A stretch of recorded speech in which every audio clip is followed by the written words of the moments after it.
तो आज की इस वीडियो में सीखेंगे बीन का प्रयोग। बीन का प्रयोग स्पोकन इंग्लिश में या रिटन में काफी ज्यादा होता है, अलग अलग तरीकों से होता है, अलग अलग मीनिंग से होता है। इस वीडियो में बीन पर जितने भी सेंटेंसेस बनेंगे, बीन के जितने भी टॉपिक्स हैं, सब टॉपिक्स पर बात करेंगे। सब टॉपिक्स के जितने भी कॉन्सेप्ट्स हैं सब सीखेंगे। तो बीन का मतलब ऐसे कोई काम कर रहा होगा, कोई काम कर गया होगा, होना चाहिए था, करना चाहिए था, जरूर करना चाहिए था, हो चुका था, चुका होता, करने के बाद, से कर रहा है, समय से है, जा चुका है, से कर रहा था, समय से था, कोई काम किया गया था। तो देख रहे हैं कि बीन से कितने अलग अलग तरीके के मीनिंग निकल रहे हैं और हर जगह पर बीन का प्रयोग हो रहा है। तो आखिर इसका क्या कॉन्सेप्ट है और सेंटेंस कैसे बन रहे हैं, तो चलिए सीखते हैं।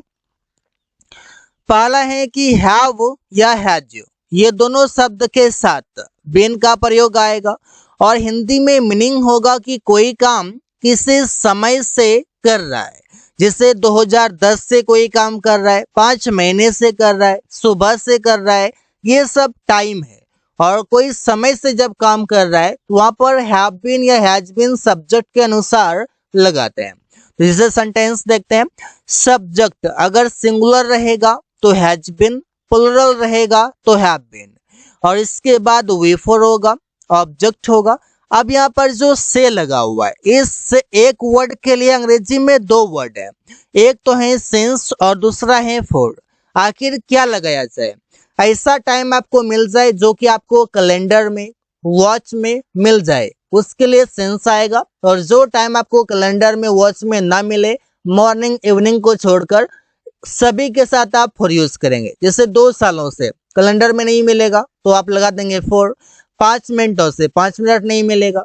लेकिन अगर आप ये कह देते हैं 2:05, 2 बजे से 1 बजे से 10 तारीख से, तो वहाँ वो आपको कैलेंडर में मिल जाएगा, तो उसके लिए सेंस आएगा। तो चलिए सेंटेंस देखते हैं। वो सुबह से खेल रहा है। He has been playing since morning. Morning evening in सभी के साथ सेंस आता है से के लिए। यहाँ पर सब्जेक्ट में ही सिंगुलर है तो हैज बीन आ गया और इसके बाद वे फोर आ गया। यहाँ पर आप देख सकते हैं कि बीन का प्रयोग हो रहा है। मैं 5 सालों से यहाँ काम कर रहा हूँ। I have been working here for 5 years। आगे बढ़ने से मैं आपको बता दूं कि ये बीन जो है, ये बीन आया कैसे। बीन का जो V1 है वो है बी, और ये V2 है वॉज, और V3 है बीन। ये इस प्रकार से है कि यहाँ पर बीन जो है ये बी का V3 है, और जब V3 है तो आपको पता है कि हैज के बाद या हैव के बाद V3 आ सकता है। जैसे कि आई हैव स्पोकन इंग्लिश, मैं अंग्रेजी बोल चुका हूँ। He has gone to school, वो स्कूल जा चुका है। तो यहाँ पर आई आप हैज या हैव के साथ V3 तो लगा लेते हैं, लेकिन यहाँ पर भी आप बीन को देखते हैं तो लगता है कि बीन ये V3 नहीं कुछ और ही है, ऐसा कभी माइंड में नहीं आता, लेकिन ये बी का V3 है। अब देखिए, तुम 2 महीनों से अंग्रेजी सीख रहे हो, तो सेंटेंस बनाते हैं कि you have been learning English, तुम अंग्रेजी सीख रहे हो, फॉर 2 months, मतलब 2 महीनों से। अब ये 2 महीना जो है ये ना तो आपको कैलेंडर में मिलेगा और ना तो आपको कोई घड़ी में मिलेगा। इस वजह से के लिए इससे पहले 2 महीने से पहले फोर आ गया है, और ये फोर का हिंदी मतलब है से।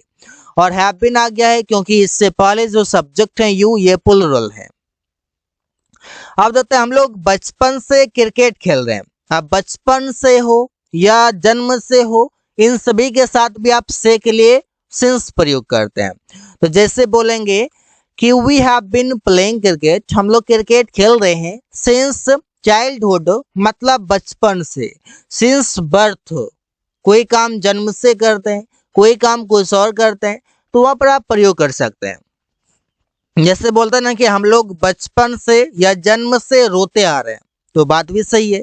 तो इससे प्रयोग हम कर सकते हैं बड़ी आसानी से, बस समझना है कि सेंटेंस में प्रयोग कैसे करना है। बीन का पहला प्रयोग हुआ कि कोई काम किसी टाइम से कर रहा है। अब दूसरा देखते हैं, हैव या हैज है, जो बता रहा है कि कोई काम किसी समय से है। अब किसी समय से यहाँ पर कोई एक्शन की बात नहीं हो रही, और जब एक्शन की बात नहीं हो रही है तो फिर भी वहां पर आप प्रयोग करेंगे। सब्जेक्ट हैव या हैज के साथ बीन, और इसके बाद ऑब्जेक्ट आ जाएगा, कोई भी वर्ब नहीं आएगा। फिर से सिंस या फॉर आएगा से के लिए, और इसके बाद टाइम आ जाएगा। तो इसे प्रयोग करते हैं। मैं 6 सालों से दिल्ली में हूँ। अब यहाँ पर कोई एक्शन की बात नहीं हो रही है, हूँ, तो सेंटेंस बनेगा I have been in Delhi, मैं दिल्ली में हूँ फॉर 6 ईयर्स, 6 सालों से। इसी प्रकार से वो लंबे समय से घर पर है, he has been at house, वो घर पर है फॉर अ लॉन्ग, एक लंबे समय से। राहुल बचपन से मेरा दोस्त है, Rahul has been my friend since childhood. तो जब कोई काम जब कोई चीज आप बताते हैं एक लंबे समय से है, तो एक लंबे समय से स्टेट ऑफ बीइंग बताते हैं, तो वहां पर भी आप हैज या हैव बीन के साथ आप ऑब्जेक्ट लगा देते हैं। अगला है हैज या हैव बीन, इसके बाद जो मीनिंग आने वाला है वो इस प्रकार से है कि कोई काम किया जा चुका है। जैसे सबसे पहले यहाँ पर आएगा ऑब्जेक्ट जो कि नाउन या प्रोनाउन होगा, इसके बाद हैज या हैव बीन, इसके बाद with ही आएगा, और इसके बाद ऑब्जेक्ट आएगा। जैसे पत्र लिखा जा चुका है, अब पत्र तो अपने नहीं लिखाएगा, कोई लिखा है। तो जब कोई काम किसी के द्वारा किया गया है तो उसमें भी आप हैज बीन या हैव बीन प्रयोग करते हैं। जैसा भी ऑब्जेक्ट होता है, सिंगुलर है तो हैज बीन, प्लुरल है तो have been. A letter has been written, पत्र लिखा जा चुका है। यहाँ पर जो लेटर है ये लेटर सिंगुलर है, इस वजह से हैज बीन है। तुम्हें इस बारे में बताया गया है, you have been told about it, you have been told, तुम्हें बताया गया है, अबाउट इट, इसके बारे में। उसे पैसे दिया गया है, कोई काम किसी के द्वारा किया गया है, तो सेंटेंस बनेगा he has been given money, उसे पैसे दिया गया है। तो ही सिंगुलर है तो हैज बीन, यू प्लुरल है तो हैव बीन। सड़क बनाया जा चुका है, the road has been built, और ध्यान रहे कि हैव बीन या हैज बीन के साथ जो वर्ब आएगा वो V3 में ही होगा। हैड बीन, इसका मतलब है किसी समय से कोई काम कर रहा था। यहाँ पर आप देख सकते हैं कि बीन का प्रयोग हो रहा है। सब्जेक्ट हैड बीन, वे फोर, ऑब्जेक्ट सिंस या फोर प्लस टाइम, सिंस या फोर का टाइम जो भी था वही रहेगा, पॉइंट ऑफ टाइम के लिए सिंस और ड्यूरेशन ऑफ टाइम के लिए फोर। वो इस प्रोजेक्ट पर वर्षों से काम कर रहा था, he had been working on this project for years, 4 years मतलब वर्षों से, 4 का मतलब है से, और years का मतलब हो गया वर्षों या सालों। हम लोग इस कंपनी में 2 सालों से काम कर रहे थे, we had been working in this company for 2 years। तुम बचपन से राहुल से बात कर रहा था, you had been talking to Rahul since childhood। तो यहाँ पर हैड बीन सभी सब्जेक्ट क्या आएगा, यहाँ पर कोई भी सिंगुलर या प्लुरल का कोई भी समस्या नहीं है, सभी के साथ आएगा। हैड बीन अब ये भी बताएगा कि कोई काम, कोई चीजें किसी समय से था, जैसे वो सुबह से वहां था, ही हैड बीन देयर, वो था वहां था, सिंस मॉर्निंग, सुबह से। जब किसी टाइम से वहां था, किसी टाइम से कोई चीज था, तो वहां पर सिंस लगाएंगे ही और हैड बीन लगाएंगे ही पास्ट के लिए। राहुल 2 वर्षों से मुंबई में था, Rahul had been in Mumbai 4 years। तुम जनवरी से राहुल के साथ था, you had been with Rahul, तुम राहुल के साथ था, सिंस जनवरी, जनवरी से। मस्ट हैव बीन, अब यहाँ पर देखिए कि बीन का प्रयोग हुआ है किसके साथ, मस्ट हैव के साथ, और इसका मतलब है जरूर होना चाहिए था। सब्जेक्ट होगा मस्ट हैव बीन और ऑब्जेक्ट आएगा। एग्जाम्पल देख लेते हैं, राहुल को जरूर पार्टी में होना चाहिए था, Rahul must have been, Rahul को होना चाहिए था एट द पार्टी, पार्टी में। तुम्हें राहुल के साथ अवश्य होना चाहिए था, you must have been with Rahul, तुम्हें राहुल के साथ अवश्य होना चाहिए था, कोई भी एक्शन नहीं करना चाहिए था बल्कि होना चाहिए था। तुम्हें 4 बजे सुबह मैदान पर जरूर होना चाहिए था, you must have been on the ground at 4 AM। 4 AM means सुबह के 4 बजे की बात है। PM रहा था तो शाम के 4 बजे होता, दोपहर में तो नहीं, शाम की 4 बजे, दोपहर में 4 बजता ही नहीं। हैड बिन मतलब काम किया जा चुका था, जैसे object had been plus V3 plus other word. ये सेंटेंस पैसिव वॉइस का है जो बताएगा कोई काम किसी के द्वारा किया गया था। राहुल को पीटा गया था, राहुल हैड बिन बेटन, ये बेटन V3 है और राहुल ऑब्जेक्ट है क्योंकि राहुल कोई काम किया नहीं है बल्कि काम का असर दे रहा है, इसी को पीटा गया है। पिटाई खाया कौन है? राहुल खाया है। गली सजाई जा चुकी थी, the street had been decorated, the street had been decorated, गली सजाई जा चुकी थी। तुम्हें दिल्ली भेजा जा चुका था, you had been sent to Delhi. अब दिल्ली भेजा कौन? पता नहीं, लेकिन भेजा किसको गया? यू को, तो वो पता है, काम किसने किया ये नहीं पता। उससे कुछ पूछा जा चुका था, he had been asked something। आप पूछा जा चुका था, आप किसने पूछा ये तो नहीं पता, लेकिन जिसको पूछा गया उसका पता है। आप शुड हैव बीन जो बताएगा होना चाहिए था, जिससे उसे घर पर होना चाहिए था। He should have been at house, उसे घर पर होना चाहिए था। मुझे अभी स्कूल में होना चाहिए था, I should have been in school now. तुम्हें राहुल के साथ होना चाहिए था, you should have been with Rahul, तुम्हें राहुल के साथ होना चाहिए था। अगला शब्द है शुड हैव बीन जो बताएगा कि कोई काम किया जाना चाहिए था, जैसे सभी के साथ बिन का प्रयोग हो रहा है, इस बातों पर आप ध्यान देंगे। और मीनिंग किस प्रकार से आ रहा है और ये स्ट्रक्चर किस प्रकार से प्रयोग हो रहे हैं। कुछ कुछ चीजों को ध्यान में रखने से टॉपिक याद करना नहीं पड़ेगा, यूं याद हो जाएगा, सिर्फ प्रैक्टिस करने की आवश्यकता है। यह कमरा साफ किया जाना चाहिए था, this room should have been cleaned. तुम्हें बुलाया जाना चाहिए था, you should have been called. सड़क बनाया जाना चाहिए था, the road should have been built. अब देखिए ये जितने भी द रोड हैं या यू हैं या दिस रूम है, ये सभी ऑब्जेक्ट हैं, ये काम किया नहीं है बल्कि कोई काम इस पर किया गया है।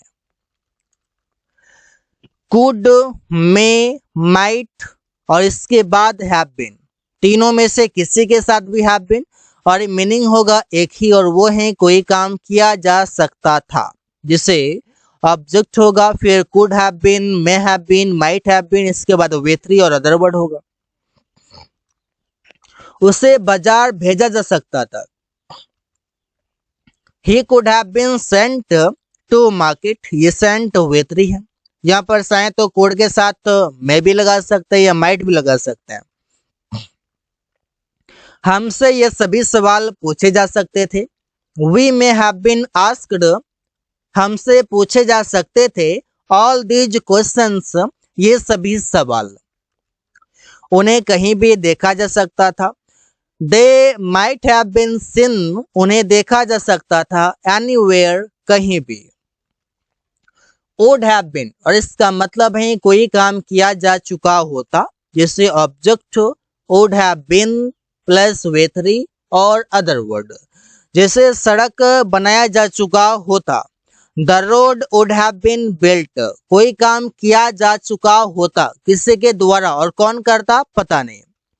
सभी फाइलें जमा किया जा चुका होता, all the files would have been submitted, सभी काम किया जा चुका होता, all the works would have been done, कोई सभी काम किया जा चुका होता किसी के द्वारा। अगर बताएं कि ये सड़क रवि के द्वारा बनाया जा चुका होता, यहाँ पर रवि के द्वारा तो बाय रवि लिखा जाएगा, इस प्रकार से। वुड हैव बीन का मतलब है हो चुका होता, बन चुका होता या होता, तीन तरह से मीनिंग आ रहा है और तीनों का मतलब लगभग एक ही तरह है। जैसे अगर तुम मुझे पैसे देते तो मैं आज बहुत खुश होता, if you gave me money, अगर तुम मुझे पैसे देते, I would have been happy today, मैं आज बहुत खुश होता या खुश होता। बहुत खुश तो यहाँ पर सो हैप्पी कर सकते हैं। अगर वो कड़ी मेहनत करता तो वो डॉक्टर बन चुका होता, if he worked hard he would have been a doctor. अगर राहुल अंग्रेजी सीखता तो वो एक शिक्षक बन चुका होता। इफ राहुल लर्न इंग्लिश, अगर राहुल अंग्रेजी सीखता। ये सेंटेंस पास्ट इंडेफिनिट में बने हैं, जितने भी सेंटेंस आपको दिख रहे हैं। और इसके बाद वुड हैव बीन के बाद कोई भी अदर वर्ड दिखाया जा रहा है, कोई भी नाउन दिखाया जा रहा है। इसे he would have been a teacher, वो एक शिक्षक बन चुका होता। तो यहाँ पर बीन का मतलब जो है ये वुड हैव बीन मतलब कोई काम कर चुका होता, कंप्लीटेड एक्शन को बता रहा है। विल हैव बीन और इसका मतलब है किसी समय से कोई काम कर रहा होगा। ये बात करेगा फ्यूचर टाइम की, फ्यूचर की बातें करेगा, आने वाले समय की। और किसी समय से कर रहा होगा, इसमें भी बीन लगा हुआ है। जैसे कि राहुल 2023 है, यहाँ पर 2024 कर देंगे। राहुल 2024 से अपना बिजनेस कर रहा होगा। Rahul will have been doing his business from 2024। यहाँ पर राहुल में सिंगल एल होगा।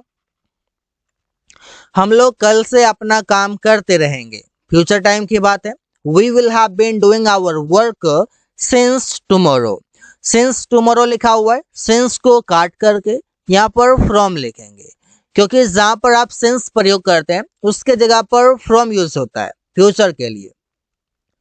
तुम लोग अगले साल से एक नौकरी करते रहोगे। You will have been doing a job since next year लिखा हुआ है, सिंस के जगह पर फ्रॉम नेक्स्ट ईयर, इस प्रकार से। तो यहाँ पर आप देख सकते हैं किसी टाइम से कोई काम कर रहा होगा तो विल हैव बीन के साथ वे फॉर प्रयोग करते हैं। कुड में माइट हैव बीन मतलब है हो सकता था, मतलब पॉसिबिलिटी दिखाते हैं, संभावना दिखाते हैं। जैसे तुम मेरा सबसे अच्छा दोस्त हो सकता था लेकिन तुमने मेरा इस्तेमाल किया, मिसयूज किया। You could have been my best friend, तुम मेरा सबसे अच्छा दोस्त हो सकता था, बट लेकिन यू यूज्ड मी, तुमने मेरा इस्तेमाल किया। अगर मैं वो काम नहीं करता तो तुम दबाव में हो सकते थे। If I did not do that work, अगर मैं वो काम नहीं करता, पास्ट इंडेफिनिट में बनेगा। You may have been under pressure, तुम दबाव में हो सकते थे, प्रेशर में हो सकते थे, क्योंकि ऐसा सिचुएशन था इसलिए मैंने काम कर दिया, तुम्हारा प्रेशर कम हो गया। अगर वो तुम्हारा मदद नहीं करता तो तुम परेशानी में हो सकता था।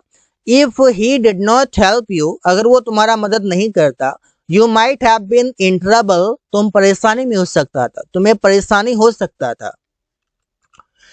मस्ट हैव बीन और इसका मतलब है जरूर किया जाना चाहिए था, जिसे object must have been with 3 other word. Rahul जरूर समय पर पैसे दिया जाना चाहिए था, राहुल को जरूर समय पर पैसे दिया जाना चाहिए था। Rahul must have been given money, Rahul को जरूर पैसे दिया जाना चाहिए था ऑन टाइम, समय पर। मुझे जरूर दिल्ली भेजा जाना चाहिए था। I must have been sent to Delhi, अगर मैं दिल्ली जाता तो बहुत अच्छे काम करता, अच्छे तरीके से हैंडल करता, इसलिए मुझे जरूर दिल्ली भेजा जाना चाहिए था लेकिन मुझे नहीं भेजा गया, अफसोस है। आम जरूर तोड़ा जाना चाहिए था। Mangoes must have been plucked, mangoes must have been plucked, आम जरूर तोड़ा जाना चाहिए था। तो इस प्रकार से प्रयोग करते हैं। So guys, thanks for watching, that's all for today.